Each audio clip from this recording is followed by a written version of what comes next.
지난해 강원도의 마약 사범이 1,000명에 육박할 정도로 늘었습니다. 마약 중독자들이 스스로 약물을 끊기 위해 만든 자조 모임도 속속 생겨나고 있는데요. 꾸준히 참여하면 마약 중독에서 벗어날 가능성이 크지만 강원도엔 이런 곳이 단 한 곳도 없습니다. 나금동 기자가 취재했습니다. 약물을 끊으려는 중독자라면 누구든지 참여할 수 있는 자조 모임. 사회적으로 고립된 마약 중독자들은 이곳에서 경험담을 나누고 서로를 지지하며 마약을 끊으려 노력합니다. 먼저 끊은 사람들이 이제 자기들 경험이 있으니까 도와주거든요. 자기가 회복되고 나서는 또 다른 중독자를 돕고. 자조 모임은 미국에서 시작돼 전 세계적으로 만들어지고 있습니다. 전 세계적으로 이 자조 모임의 치료 효과가 굉장히 좋다. 이렇게 인정을 받게 된 거예요. 모든 병원에서 치료할 때도 중독자 치료할 때는 이런 자조 모임이 꼭 같이 해요. 우리나라에는 현재 서울과 부산, 대구 등 대도시를 중심으로 모두 18곳의 자조 모임이 운영되고 있습니다.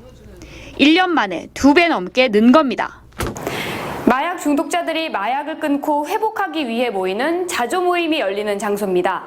안타깝게도 강원도에는 이런 모임이 단 한 곳도 없습니다.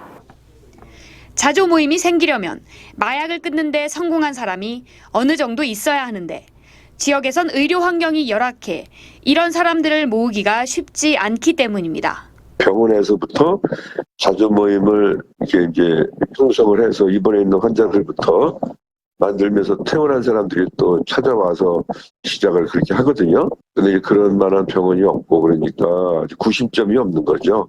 실제로 도내에서는 국립춘천병원이 2010년부터 마약류 중독자 치료 보호기관으로 지정됐지만 14년간 치료 실적이 단 한 건도 없습니다.